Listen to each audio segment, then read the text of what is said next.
La prometida de mi hermano me acusó falsamente de haberla dejado embarazada, y mi familia le creyó al instante. Me defendí y con pruebas gané en el tribunal. Ahora me ruegan. Tengo 35 años y manejo un pequeño taller de reparación de computadoras en el centro. Nada extraordinario. Gano lo suficiente, cumplo con mis impuestos y no me meto con nadie. Llevo una vida bastante sencilla, sin lujos ni grandes aspiraciones. Jamás imaginé que algo tan tranquilo pudiera volverme un blanco, pero estaba completamente equivocado. Mi hermano mayor, Esteban, que tiene 38, siempre ha sido el típico hombre que parece tener todo bajo control. Se casó joven, se divorció sin mayores conflictos y parecía tener la vida resuelta. Hace unos 3 años, nos presentó a su nueva pareja, Claudia, una mujer de 32. A diferencia de su ex, Claudia aparentaba ser amable y serena, pero desde el primer encuentro en casa de mi madre, noté que había algo en ella que no encajaba. Durante esa cena incómoda, me quedó claro que Claudia no era lo que aparentaba. Acaparaba cada conversación, siempre encontraba la forma de dirigir los temas hacia sí misma y tenía una manera muy sutil de menospreciar a los demás disfrazando sus comentarios como halagos. Recuerdo cuando mi madre sirvió la cena y ella dijo que era valiente de su parte seguir cocinando platos tradicionales a su edad. En otra ocasión, le comentó a una prima lo audaz que era usar ciertos colores con su tono de piel. Mientras todos parecían encantados con su forma de ser,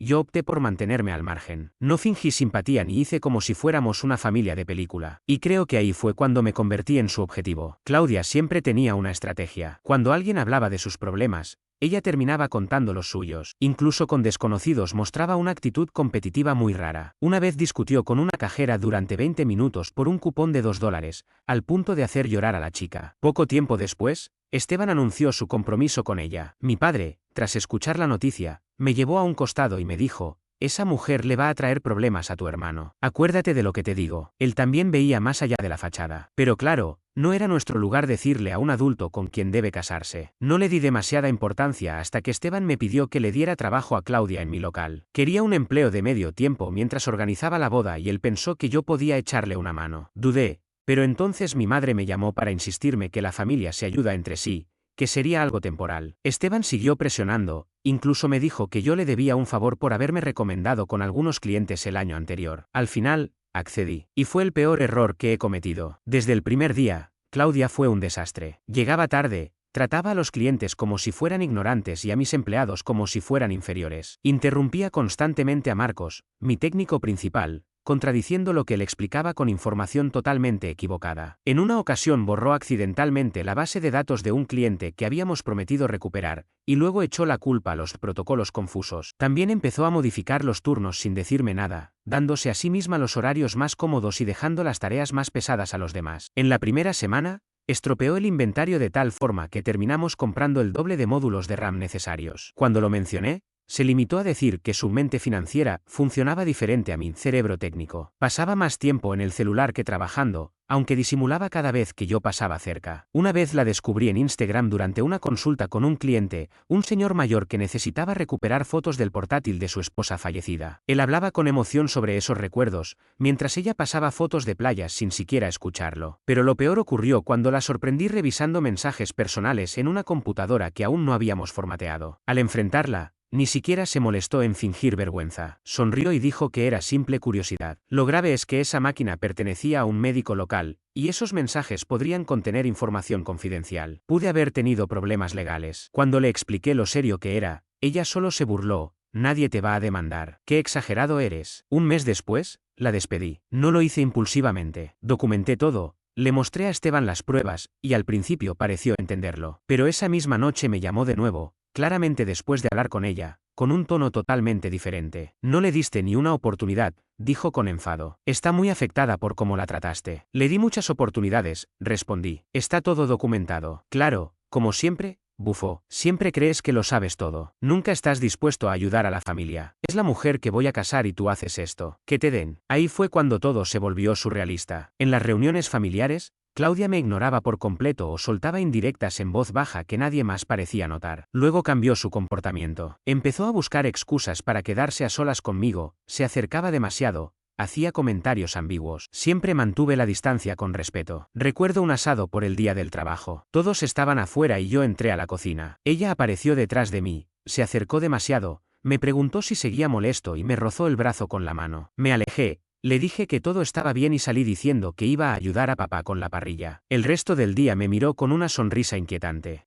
Y entonces todo se desmoronó. Hace 3 meses, justo al cerrar el local, la puerta se abrió de golpe. Esteban entró furioso. «¡Estás muerto!», gritó, tan fuerte que Marcos salió corriendo del taller. «Claudia está embarazada. Dice que el hijo es tuyo. ¿Te importa explicarlo?». Me quedé mudo. No podía creer lo que escuchaba. Cuando al fin reaccioné, le dije que estaba loco, que jamás toqué a Claudia, que nunca hubo nada. No me creyó. Cruzó el mostrador y me agarró de la camisa. Marcos tuvo que separarlo. Me dio fechas, detalles que coinciden, escupió mientras lo empujaban hacia la salida. No creo que se lo haya inventado. En pocos días, mi nombre estaba por el suelo. Mi madre lloraba por teléfono, diciéndome que la había traicionado. Mi prima Laura me escribió un mensaje larguísimo asegurando que siempre había sentido que algo estaba mal en mí, y que debía agradecer que Claudia no me denunciara. Mi tío Rubén me llamó directamente, con una frialdad que jamás le había oído. «No tienes vergüenza», me dijo. «Te metiste con la prometida de tu hermano. Me das asco». Mi tía me desinvitó a una cena familiar. Todos empezaron a tratarme como a un monstruo. Solo mi padre me llamó desde el primer momento. «Esa mujer lleva buscando hacer daño desde el primer día», me dijo con calma. «Y ahora lo consiguió. Vamos a luchar contra esto», me dijo mi padre. Nadie más, absolutamente nadie me preguntó si había pruebas. Nadie cuestionó a Claudia. Todos aceptaron su versión como si fuera palabra sagrada, mientras ella caminaba por ahí con esa sonrisa triunfal y falsa, sabiendo que me tenía acorralado. Y eso fue solo el comienzo. Yo no iba a agachar la cabeza ni a dejar que me aplastaran sin decir nada. Si Esteban, mi hermano, y buena parte de mi familia habían decidido arrojarme al abismo sin una pizca de evidencia, pronto iban a entender lo que significa apostar por el bando equivocado. 2 semanas después de que Claudia soltara su bomba, todo empeoró. En vez de que alguien entrara en razón, en vez de que al menos uno se atreviera a cuestionar su historia, el silencio se volvió más espeso y las miradas más cargadas de sospecha. La acusación se esparció más allá del círculo familiar, vecinos, compañeras de trabajo de mi madre, gente del gimnasio. En un pueblo como este, las noticias vuelan, y de pronto yo era ese tipo, el técnico tranquilo del local de computación que, al parecer,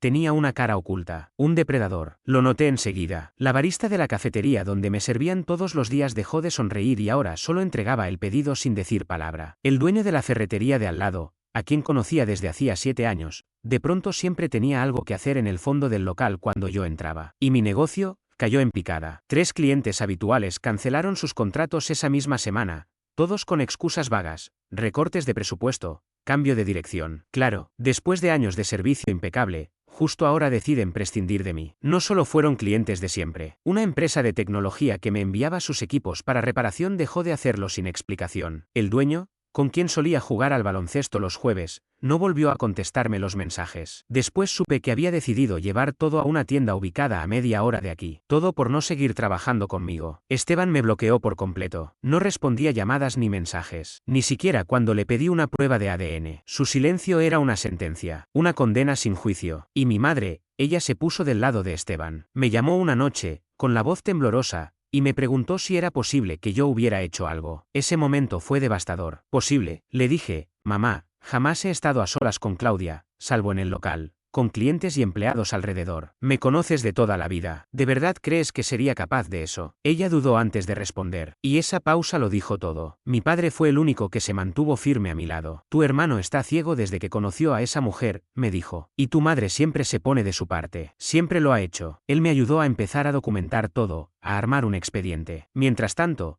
Claudia jugaba su papel con una precisión inquietante. Agregaba detalles nuevos a su relato con cada ocasión. Decía que yo había sido comprensivo mientras ella pasaba por un periodo de confusión emocional, que la había manipulado con palabras dulces, que traté de forzarla a abortar y que, al negarse, la amenacé con arruinarle la vida. Lloraba mientras contaba esto frente a Esteban, a mi madre, a mi tía. Esta última me llamó horrorizada por lo que había escuchado. Y aún así, ni una sola prueba. Claudia decía estar embarazada, pero nunca mostró exámenes. Se negó 3 veces a hacerse una prueba de ADN. Alegó que era peligroso para el feto y que lo que necesitaba era estabilidad emocional, no un entorno hostil. Empecé a sospechar que todo esto no era simplemente un ataque contra mí. Era una estrategia cuidadosamente planeada. ¿Buscaba atención? ¿Control sobre Esteban? ¿Dinero? ¿O simplemente disfrutaba ver cómo destruía la vida de alguien? Esto no era un drama familiar. Era una demolición premeditada de mi reputación. Marcos fue el único de mis empleados que no se fue cuando las habladurías comenzaron. «Yo la vi, jefe», me dijo después de un día especialmente lento en el taller. «Siempre buscaba quedarte a solas contigo,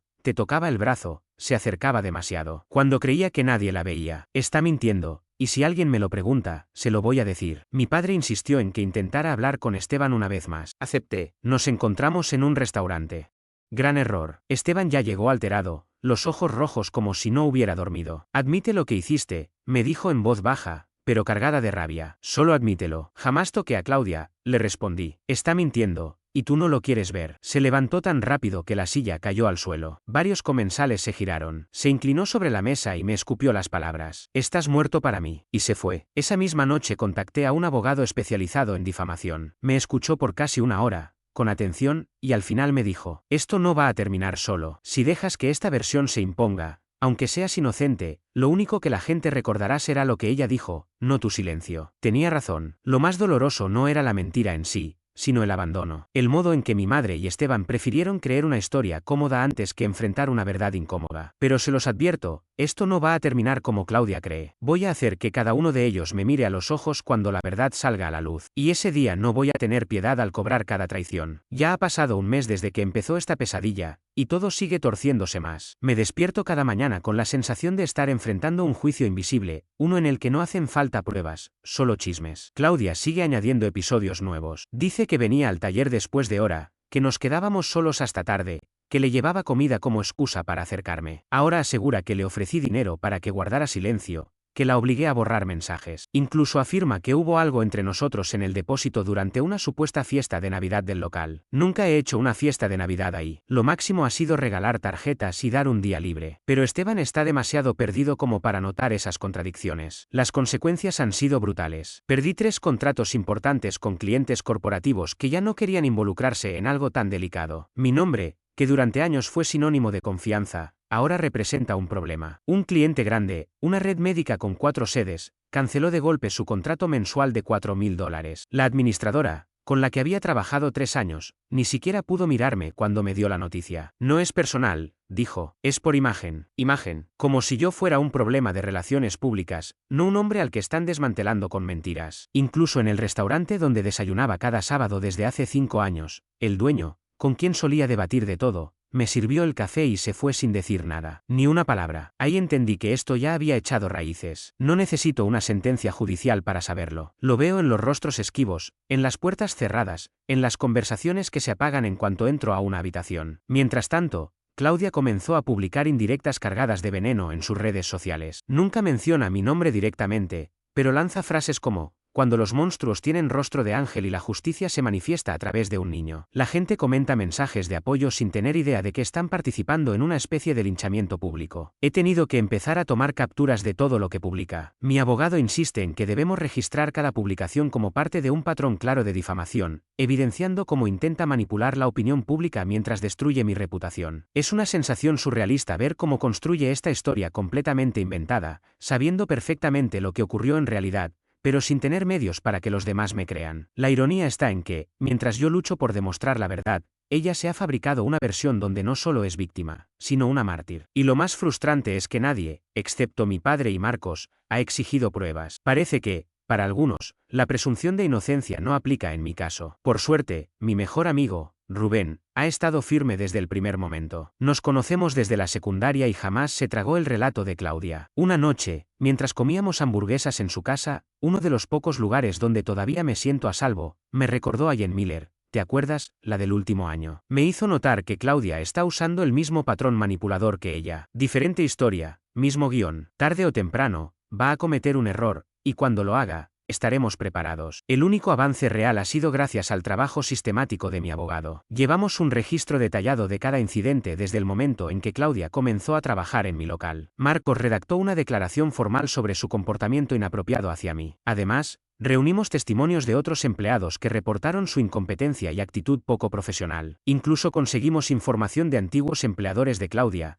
quienes también señalaron incidentes similares en el pasado. Resultó que no era la primera vez que algo así ocurría. Antes trabajó en una agencia de marketing del condado vecino, y salió de allí en circunstancias bastante dudosas. Al principio, su exjefe se negó a hablar, pero tras explicarle lo que estaba pasando, accedió con reservas. Admitió que hubo múltiples inquietudes sobre la forma en que interactuaba con el equipo, así como dudas sobre su conducta profesional. Nada lo suficientemente sólido como para proceder legalmente, pero sí para mostrar un patrón preocupante. Iniciamos el proceso legal para exigir que se le realizara una prueba de paternidad en etapa prenatal, una vez que fuera seguro para el embarazo. No es algo sencillo. Hay protocolos, plazos y trámites burocráticos con instituciones que no comparten mi urgencia.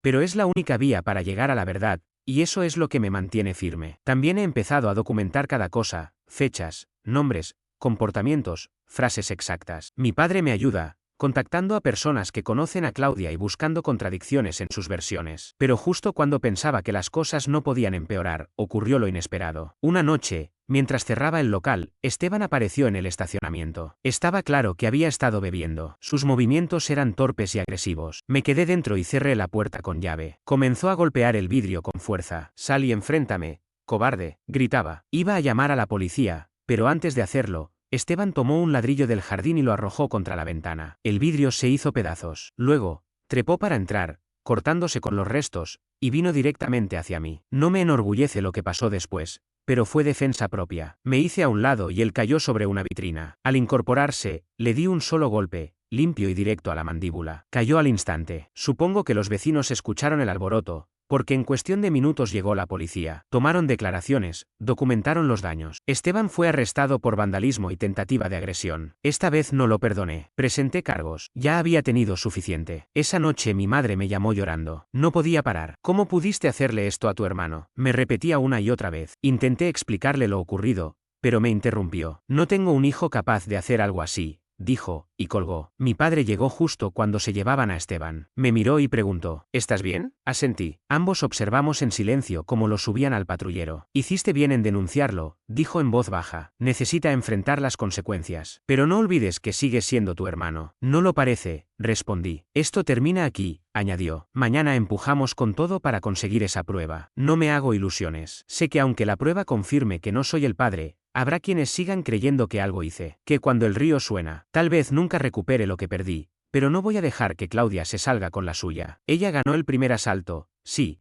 pero yo tengo tiempo, medios y la voluntad para enfrentarla. Lo que hizo no fue un error, fue una campaña de difamación y la voy a enfrentar con precisión, con herramientas legales y sin dar un paso en falso. Ya han pasado 3 meses y mi vida es un desierto emocional. Cada día se repite como el anterior, una rutina vacía que solo sirve para seguir existiendo. Camino como en piloto automático, bajo sospecha constante por algo que no hice. El aislamiento me ha consumido. Me pregunto si alguna vez podré salir de este pozo. Mi negocio se ha desplomado. Las ventas han caído casi un 70%. La mayor parte del tiempo estoy solo en el local. Marcos se encarga de los pocos trabajos que todavía llegan. He tenido que recurrir a mis ahorros para poder pagar la renta y los servicios básicos. Esto ya no es solo un daño a mi nombre, es un ataque directo a mi sustento. Incluso empecé a tomar rutas distintas para ir al trabajo, evitando las calles principales donde podría cruzarme con conocidos. Es agotador ver ese brillo de sospecha en los ojos de la gente. Ayer escuché a un cliente susurrarle a Marcos: «¿Ese tipo sigue siendo el dueño?». Marcos, leal como siempre, me defendió de inmediato. Pero el golpe ya estaba dado. Me quedé en la trastienda hasta que se fueron. Pero hoy, algo cambió. Después de semanas de idas y vueltas legales, finalmente obtuvimos lo que pedía desde el principio, la prueba. Mi abogado insistió hasta que un juez autorizó un examen de paternidad prenatal sin riesgo para el feto. El abogado de Claudia intentó todo para frenarlo. Alegaron que estaba emocionalmente inestable,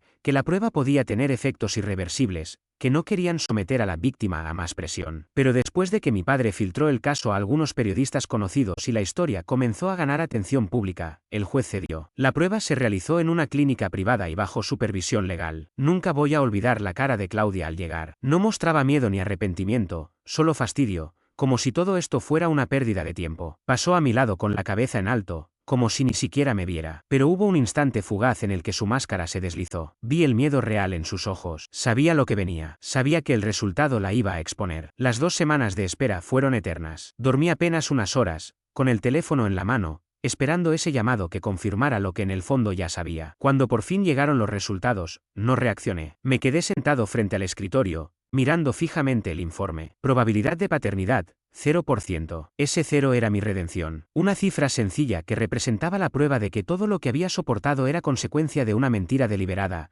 elaborada por alguien que nunca imaginó hasta dónde estaba dispuesto a llegar para defenderme. Mi abogado envió los resultados a Esteban ese mismo día. Pasaron 3 días en completo silencio. Nadie decía nada. Aquellos que tan rápido se apresuraron a condenarme ahora parecían esconderse de su error. Y finalmente, el 4.º día, Recibí un mensaje de texto de él: necesito tiempo. Ya hablaremos contigo. Eso fue todo. Ni una disculpa, ni una palabra reconociendo su error, ni una señal de vergüenza. Solo un mensaje frío, vago y cobarde, que en lugar de debilitarme, reforzó mi determinación. Y lo que siguió, superó todo lo anterior. Mi abogado, que llevaba semanas revisando los detalles del caso en preparación para una posible demanda por difamación, descubrió irregularidades en los documentos médicos que Claudia había presentado. Fechas alteradas, doctores inexistentes, formatos que no coincidían con los registros reales de la clínica en la que supuestamente se atendía. Cuando cruzamos esa información con el lugar donde se realizó la prueba de ADN, confirmamos que no tenían ningún registro previo de Claudia, ninguna consulta, ningún chequeo, ni recetas emitidas. Nada. Fue entonces cuando mi abogado, con toda cautela, me dijo lo que yo ya había empezado a sospechar: Claudia nunca estuvo embarazada. Al principio me costó creerlo, no porque confiara en ella, ya sabía que era manipuladora, sino porque me resultaba difícil imaginar que alguien fuera capaz de llegar tan lejos solo para destruir a otra persona. Falsificar una gestación, inventar pruebas médicas, mantener la mentira por meses sin pestañear, todo eso como represalia porque la despedí de un trabajo a medio tiempo y rechacé sus insinuaciones. Pero la evidencia era contundente. Claudia no era solo una mentirosa,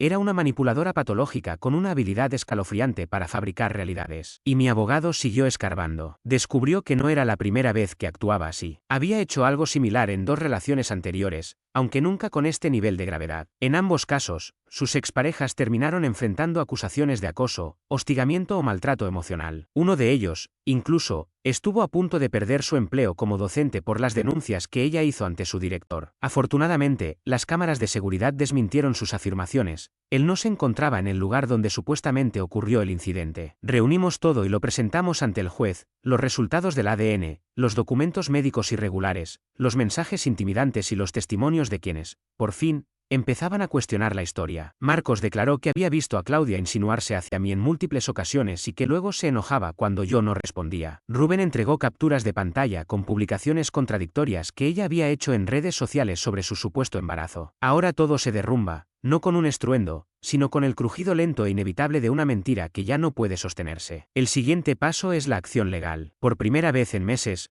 puedo dormir tranquilo. La verdad me devolvió la voz, el nombre, la dignidad. Y con eso en mi poder, voy por lo que realmente espero: hacer que ella pague. Porque si Claudia creyó que todo acabaría con un simple resultado negativo, se equivocó. Esto apenas comienza. Han pasado 4 meses desde que surgió la primera mentira y el ambiente ha cambiado. No se ha calmado, se ha transformado. Ya no hay miradas acusadoras ni amenazas veladas, ahora todos se esconden. No para reparar el daño, sino para cubrirse del bochorno de haber participado en semejante farsa. La verdad no trajo consuelo, solo expuso las costuras podridas de la estructura familiar. Reveló lealtades frágiles y traiciones disfrazadas de neutralidad. Con el resultado del ADN confirmado y la farsa médica de Claudia expuesta, comenzaron a circular nuevos rumores. Algunos dicen que tal vez ella estaba confundida, otros insinúan que todo fue producto de una crisis emocional o problemas mentales. Pero ninguno, ni uno solo, salvo mi padre, Marcos y Rubén, me ha pedido disculpas. El resto dejó que la vergüenza los convirtiera en cobardes. Les resulta más fácil inventar excusas que admitir que condenaron a un inocente al que conocen de toda la vida. Mi tía, la misma que me desinvitó a una cena familiar, tuvo el descaro de decirle a mi padre que tenemos que dejar esto atrás como familia. Como si esto hubiera sido una simple discusión sobre política durante una comida navideña. Ni siquiera fue capaz de decirlo en mi presencia. Mi prima Laura, que me mandó aquel mensaje de 3 párrafos lleno de reproches, ahora actúa como si nada hubiera ocurrido. La semana pasada me envió una invitación para el cumpleaños de su hijo, sin mencionar cómo me trató, sin pedir perdón, como si todo estuviera bien entre nosotros. Y Esteban, él reapareció, pero no de la forma que esperaba. Se presentó en mi apartamento, pálido y visiblemente afectado. No pudo mirarme a los ojos mientras me decía que Claudia había confesado. Admitió que había inventado todo: no hubo embarazo, ni relación sentimental, ni nada de lo que afirmó. Lo hizo, según sus palabras, porque estaba furiosa por haber sido despedida. Según ella, yo la había humillado, y por eso debía hacerme pagar. Esteban hablaba con un tono apagado, casi resignado, pero no logré sentir lástima por él. Descubrir que una mujer adulta fue capaz de sostener una mentira durante meses, simular un embarazo, falsificar documentos y casi destruir una familia por puro rencor me provocó una rabia tan fría que ni siquiera pude reaccionar con furia. Me limité a mirarlo mientras repetía que no sabía qué decir,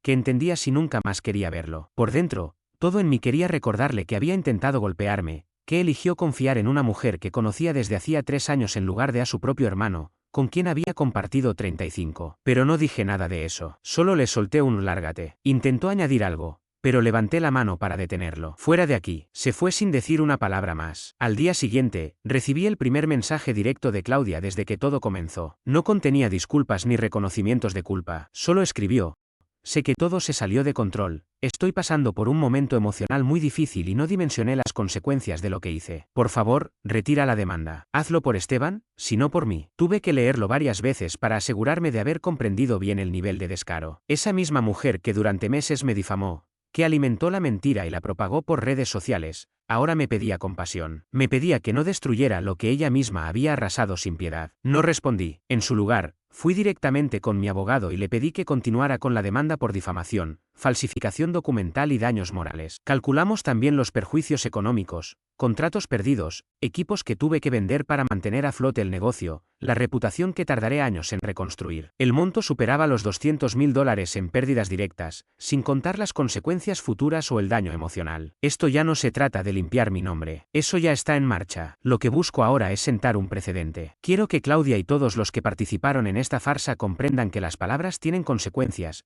que las acciones pesan, y que nadie tiene derecho a arruinarle la vida a otro por enojo, celos o resentimiento. Algunos dirán que es venganza. Para mí, es justicia. No me importa si el proceso es lento ni si la sanción no resulta lo suficientemente dura. Lo que quiero es un registro legal, un documento oficial que deje en claro que fui víctima de calumnias, que se mintió sobre mí y que fui perseguido sin fundamentos. Quiero que Claudia cargue con esa mancha cada vez que intente conseguir empleo. Que sepa que existe una sentencia legal que desmiente su versión susurrada de los hechos. Y quiero que Esteban no olvide jamás que su fe ciega en una mentira me convirtió en un paria. No es un acto impulsivo. Es justicia meticulosa. No pretende escándalo, sino que se establezcan los hechos. Y cada persona que colaboró en esta pesadilla tendrá que asumir las consecuencias con la misma frialdad con la que me condenaron a mí. Han pasado 6 meses desde que comenzó esta historia venenosa, y al mirar atrás y repasar la tormenta emocional, las pérdidas y el aislamiento que causó una mentira elaborada, puedo decir que la verdad no solo fue reconocida legalmente, sino que trajo consigo efectos reales. La justicia se expresó con el peso implacable de la evidencia, informes forenses,